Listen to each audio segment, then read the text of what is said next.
राह चलते दलित समाज के व्यक्ति से बेंच मिल सकती है? नहीं मिल सकती। तो बहुजन समाज पार्टी शायद वो काम नहीं कर रही है, तो इसलिए हमारे आज़ाद समाज पार्टी की ज़रूरत है समाज को, और समाज समझ रहा है, समझा तभी संसद में चंद्रशेखर आज़ाद जी पहुँचे। हमें 1585 की लड़ाई करनी है, तो 1585 की लड़ाई कोई 15 वाला थोड़ी लड़ सकता है, लड़ेगा तो 85 वाला, और वहाँ 15 वालों को सर्वे सर्वा बना दिया गया है। सतीश चंद्र मिश्रा की बात करें, अब आप समझिए, मैं तो राजतंत्र लागू कर दो कि राजा का बेटा ही राजा बनेगा। परिवारवाद ही अंत है। विचारधारा की लड़ाई में कभी परिवारवाद नहीं आना चाहिए। कल कोई और था, आज कोई और है। पहले तो आप बसपा के साथ होंगे ना? पहले बसपा के साथ ही था। कहते नहीं कि अगर आप खून निकालेंगे तो नीला ही निकलता है, तो नीला ही है, लेकिन वैचारिक मतभेद है, बस मनभेद नहीं है कोई। इतने दलितों पर अत्याचार हुए, पिछड़ों पे अत्याचार, सिवाय ट्वीट के आज तक बहन जी ने दोबारा कुछ बोला? जब से इन्होंने कांशी राम जी की जो विचारधारा थे उस पार्टी से विचारधारा ख़त्म हुई है, तब से बहन जी, जब दलितों ने, पिछड़ों ने, मुसलमानों से जब से बसपा का साथ छोड़ा है, तब से बहन जी सिर्फ यही काम कर रही हैं। वो अब कुछ पार्टी में बचा नहीं है। अब दलित समाज, पिछड़ा समाज और मुसलमान समाज अपना नेता चुन लिए हैं। उत्तर प्रदेश की सियासत में आज चर्चा है आकाश आनंद की। हमारे साथ तमाम सारे युवा हैं जो उसी विचारधारा से जनता की लड़ाई लड़ रहे हैं। हम उनसे बात करेंगे कि वो इस मूवमेंट को या इस जो कार्रवाई हुई उसको कैसे देखते हैं। इस समय आज के समय में, आज के दिन में सबसे ज़्यादा चर्चा बसपा की है और आकाश आनंद की है, जो मायावती ने उनको पार्टी से बाहर निकाल दिया। आप लोग भी उसी विचारधारा से, जिस विचारधारा पे बसपा चल रही थी, उसी विचारधारा पे आप लोग लड़ाई लड़ रहे हैं, उन्हीं लोगों की लड़ाई लड़ रहे हैं, बहुजनों की लड़ाई लड़ रहे हैं। तो आकाश आनंद को जिस तरीके से मायावती ने अपनी पार्टी के सारे पदों से मुक्त कर दिया है, कैसे देखते हैं आप लोग एज ए युवा? मैं बात नहीं कर रहा हूँ कि संगठन के, एज ए युवा की बात कर रहा हूँ कि कैसे देखते हैं आप इसको? देखिए, मैं आपसे क्या कह रहा हूँ, फिर मैं आपसे कह रहा हूँ कि ये उनकी पार्टी का मामला है, ये वो जान सकते हैं बेहतर कि क्या बात हुई। लोग तो, आप बहन जी से मिले हैं कभी? हाँ, मैं तो कई बार मिला हूँ। मुलाकात होती है? बहुत अच्छा। राह चलते दलित समाज के व्यक्ति से बहन जी मिल सकती है? नहीं मिल सकती। तो आकाश आनंद से मिल सकते थे जल्दी कोई? नहीं मिल सकते। तो हम लोग कैसे जान सकते हैं उनके परिवार में के बीच क्या हुआ? मैं आपको छोटा सा उदाहरण देता हूँ। ये लंबा समय चला है, बहुजन महापुरुषों के टाइम से। ज्योतिबा फूले महाराज जी ने सत्यशोधक समाज की स्थापना करी। बाबा साहब ने उनको अपना आदर्श माना, गुरु माना, संत कबीर जी को माना। उनकी विचारधारा को लेकर के आज बाबा साहब अम्बेडकर ने क्या किया? समता सैनिक दल RPI बनाई। फिर मान्यवर काशीराम साहब आए, बामसेब DS4 बनाया। बाबा साहब को अपना आदर्श मानकर उन्होंने बहुजन समाज पार्टी की स्थापना करी। फिर चंद्रशेखर भाई आए, जिन्होंने मान्यवर काशीराम साहब को अपना आदर्श मानते हुए, बाबा साहब को अपना आदर्श मानते हुए, वो तमाम बहुजन महापुरुषों को अपना आदर्श मानते हुए आज़ाद समाज पार्टी की नींव रखी। अब आज़ाद समाज पार्टी बनाने क्यों पड़ी मैं बता रहा हूँ, तब आपको बताऊँगा वाला जवाब। हम भीम आर्मी के लोग दिन प्रतिदिन हो रहे अत्याचारों पर आवाज़ उठाते थे, चाहे वो संत गुरु रविदास महाराज जी का मामला हो, CNRC का मामला रहा हो, चाहे मनीषा वाल्मीकि हाथरस का रहा हो, चाहे सफाई कर्मचारी का मामला रहा हो, चाहे वो किसी का मामला हो, न शिक्षक भर्ती का मामला रहा हो। तो विचारधारा की तो लड़ाई है। SC ST OBC माइनॉरिटीज़ की बात की लड़ाई, जो लड़ाई क्या है, विचारधारा क्या है कि अपने लोगों को मुख्य धारा में लाना, अपने लोगों की आवाज़ बनना। तो बहुजन समाज पार्टी शायद वो काम नहीं कर रही है, तो इसलिए हमारे आज़ाद समाज पार्टी की ज़रूरत है समाज को, और समाज समझ रहा है, समझा तभी संसद में चंद्रशेखर आज़ाद जी पहुँचे। समाज ने उनको चुना। समाज ऐसे थोड़ी लाखों युवा चंद्रशेखर आज़ाद जी के फैन। बस बहुजन समाज पार्टी भी बहुत बरगद का पेड़ है, लेकिन अब इस समय उसकी शाखाएं नहीं फैल रही हैं। बात वहाँ पे आ गई है।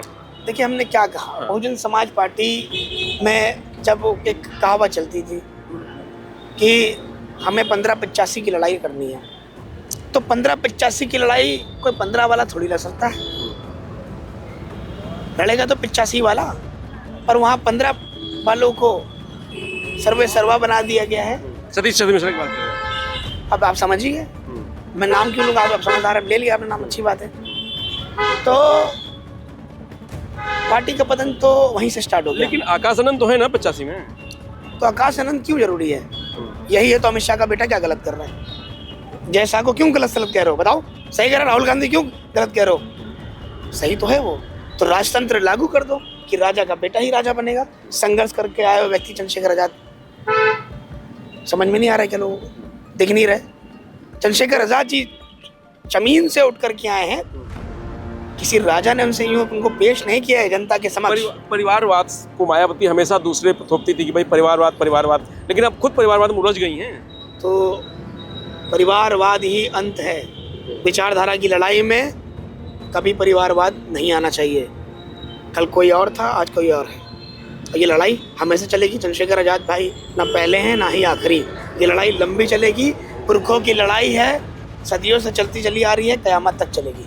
आकाश आनंद को मतलब पार्टी में पहले ही नहीं इनको शामिल करना चाहिए था, या इस तरीके का जिम्मेदारी नहीं देनी चाहिए थी। आप देखिए, माननीय काशीराम साहब की फैमिली का कोई व्यक्ति भी इस बहुजन समाज पार्टी का हिस्सा बना नहीं, तो उनसे सीखना चाहिए ना। वो क्यों बार बार माननीय काशीराम साहब को अपना आदर्श मान रही है? अगर आदर्श मान रही हैं तो फिर ये चीज़ लागू करें, ये लागू करना चाहिए।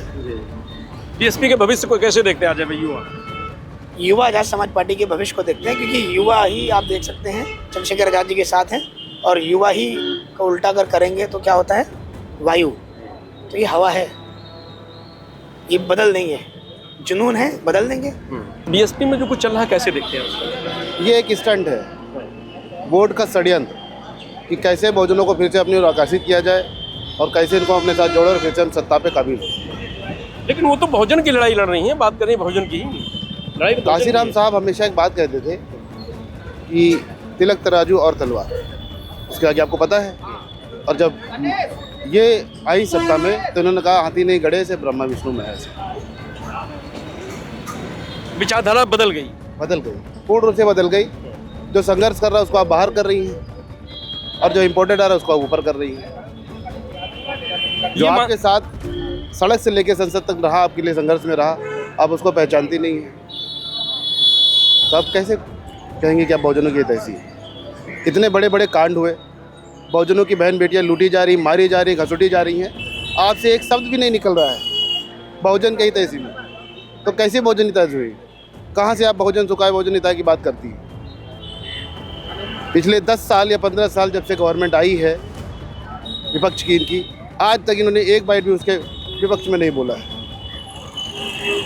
कहाँ से आएंगी ये? और आकाश आनंद भी बोल देते हैं तो उनको पार्टी से बाहर कर दिया जाता है। आकाश आनंद तो है कौन, पहली बात मैं जानता नहीं। मैं सिर्फ चंद्रशेखर आजाद को जानता हूँ, जो हर गरीब, दुखी, लाचार और बहुजनों के साथ खड़े हुए हैं, वो चाहे सबसे आखिरी अंतिम पायदान का व्यक्ति हो और चाहे समग्र और विपक्ष हो।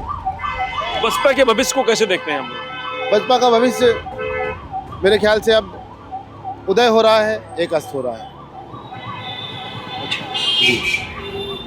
मतलब दूसरी बसपा तैयार हो रही है, हम कह सकते हैं। बसपा क्या, विचारों की राजनीति है। युवा जोश और खरोश से है, 2027 की तैयारी कर रहा है कि किस तरीके से हम फिर से भाई को आगे लेकर आए और भाई को विपक्ष में खड़ा करके मजबूत करें। तो आप लोग बहुजन से मतलब क्या पहले भी बसपा से वास्ता नहीं रखते थे या अब नहीं रखते हैं? जैसे चंद्रशेखर जी के आने के बाद आप लोग अलग हट गए या पहले से ही? पहले तो आप बसपा के साथ होंगे ना? पहले बसपा के साथ ही था। कहते नहीं कि अगर आप खून निकालेंगे तो नीला ही निकलता है, तो नीला ही है, लेकिन वैचारिक मतभेद है, बस मन भेद नहीं है कोई। अच्छा, तो क्यों बसपा से मतलब क्यों मन हट गया आप लोगों का? ऐसा कोई कारण नहीं रहा। निरंतर लगातार घटनाएं, अभी देखिए कासगंज की भी हुई, मथुरा की भी हुई, तो क्या एक ही व्यक्ति जिम्मेदार है जो वहाँ पर जाए? क्या और पार्टियां नहीं हैं प्रदेश में? समाजवादी भी है, कांग्रेस भी है, भाजपा भी है, बीएसपी भी है। तो क्या खाली चंद्रशेखर आज़ाद नहीं ठेका ले रखा है कि नहीं हम ही लड़ाई लड़ेंगे? आपको भी तो पहुंचाया हमने वोट दे करके, विधानसभा, संसद, एमएलसी बनाया, तो क्या हमारी वोट की वैल्यू ही नहीं? या हम वो कीड़े मकोड़े खाली बस यूज किया जाए और फेंक दिए जाएँ? तो अब युवा बदल चुका है, युवा अपनी सोच बदल चुका है, युवा जानता है जहां हमारा संघर्ष दिखेगा हम वहीं पे खड़े होंगे। और वहाँ ना संघर्ष कर पा रहे थे ना कोई बात बन पा रही थी, कुछ नहीं हो रहा था। तो ऐसे में आप लोगों ने किनारा कर लिया? हमने पूरी तरीके से किनारा कर लिया। क्या नाम है? मेरा नाम अविनाश भारती है। लेकिन अब कहा जा रहा है कि मायावती उस विचारधारा से अलग हो गई है। आप कितना सहमत है इससे? पूरी तरह से सहमत है। कांशी राम ने जब पार्टी बनाई थी तो यही था ना कि दलित, पिछड़ा, मुसलमान तो ये इसमें से मनुवादी लोग कहाँ से आ गए पार्टी के अंदर? क्या वो हमारी लड़ाई लड़ पाएंगे? जिस लड़ाई को हम लोग लड़ रहे हैं बहुजन समाज के, बसपा होने के बावजूद, हम लोग ने अभी तक पार्टी नहीं बनाई थी। जब बसपा मौजूद थी, इतने दलितों पर अत्याचार हुए, पिछड़ों पे अत्याचार, सिवाय ट्वीट के आज तक बहन जी ने दोबारा कुछ बोला? कहीं निकली भी नहीं। कहीं निकली भी नहीं, सिवाय एसी वाले कमरे के अलावा कहीं नहीं। अब माननीय चंद्रशेखर जी आज़ाद जी, जब उन्होंने अपना संगठन बनाया भीम आर्मी, ठीक है, दलित पिछड़ों मुसलमानों की जब उन्होंने आवाज़ उठाई, तो बस यही बसपा वाले उन पर इल्ज़ाम लगाने लगे कि वो पार्टी को, बहुजन समाज को तोड़ने का काम कर रही है, वो दुनिया भर की सारी बातें कही। ठीक है, आज भी कासगंज में और मथुरा में दलित बहन बेटियों के साथ अभद्रता हुई। बीएसपी का एक भी नेता नहीं है। समाज का वोट ही तो सब ले रहा है, सिर्फ जो काम समाजवादी पार्टी के साथ, मुसलमानों के साथ कर रहा है, वही काम बसपा एससी समाज के, बहुजन समाज के साथ कर रही है। सिर्फ फायदे की राजनीति। ठीक है, अगर विपक्ष है तो विपक्ष दिखना भी चाहिए।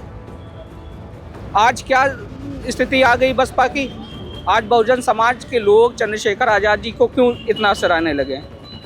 कहीं ना कहीं चंद्रशेखर आज़ाद जी हमारे लोगों की, मैं मुसलमान समाज से आता हूँ, ठीक है, और मैं मुसलमान समाज से, और जितनी चंद्रशेखर जी हमारी मुद्दे उठाते हैं, हमारे कोई पार्टी का कोई निर्धारण नहीं कह सकता हूँ। इससे पहले आप बीएसपी से संबंध रखते थे? नहीं, हम कोई पार्टी से संबंध नहीं। हमारे पूर्वज सपा से रखते थे, लेकिन हम लोग उनका देख के उत्पीड़न, हमने जब चंद्रशेखर भाई को देखा कि एनआरसी जैसे मुद्दे पर, गंभीर मुद्दों पर चंद्रशेखर आज़ाद जी ने दिल्ली से आवाज़ उठाई, जामा मस्जिद से, ठीक है, कोई नेता पूरे हिंदुस्तान में, अखिलेश यादव जी कितना वोट लेते मुसलमानों का, कितनी आवाज़ उठाते, उनके विधायकों को, उनके मंत्रियों को घर गिरा दिया जाता है, उनके लोगों को घर, वो तब नहीं बोलते तो आम मुसलमानों को क्या बोलेंगे? कहते कि बीएसपी का उत्तराधिकारी आकाश आनंद को मायावती ने बना दिया था। हाँ। तो अब लेकिन फिर बाहर कर दिया है। तो एक बात इसी पे याद आती, बाबा साहब ने कहा, क्या कहा था, राजा का बेटा राजा नहीं बनेगा।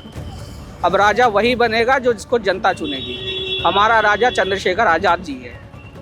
लेकिन मायावती ने तो आकाश आनंद को बना दिया था उत्तराधिकारी, लेकिन फिर हटा दिया।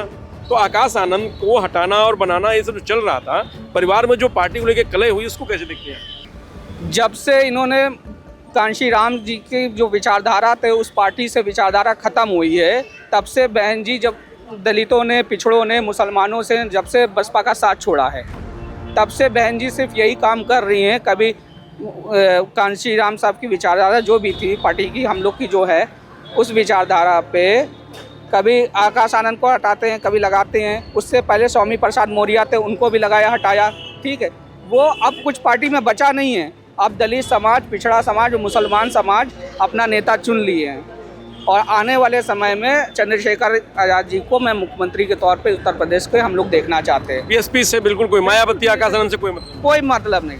मैं खुल के कह रहा हूँ, मैं मुस्लिम समाज से आता हूँ। मैं खुल के इस बात को कह देना चाहता हूँ कि मेरा समाज पूरी तरीके से चंद्रशेखर आज़ाद जी के साथ है। आने वाले समय में सपा को भी, बसपा को दरकिनारे करके हम लोग चंद्रशेखर आज़ाद जी के साथ कंधे से कंधा मिला उनको मुख्यमंत्री बनाने का काम करेंगे। चलिए, तो ये भीम आर्मी के तमाम सारे कार्यकर्ता थे जो लखनऊ में हमें मिल गए। हमने उनसे बात करने का प्रयास किया। उनका कहना था कि मायावती अब जो विचारधारा थी काशीराम की और अम्बेडकर की, उससे भटक गई हैं, और जब से पार्टी का पतन शुरू हुआ है, उसके बाद से मायावती लगातार किसी को बाहर तो किसी को अंदर, किसी को पद देना तो किसी को पद से हटा देना, यही चल रहा है। बसपा का भविष्य खतरे में है। मैं रजनीश यादव, लोकमत हिंदी, लखनऊ।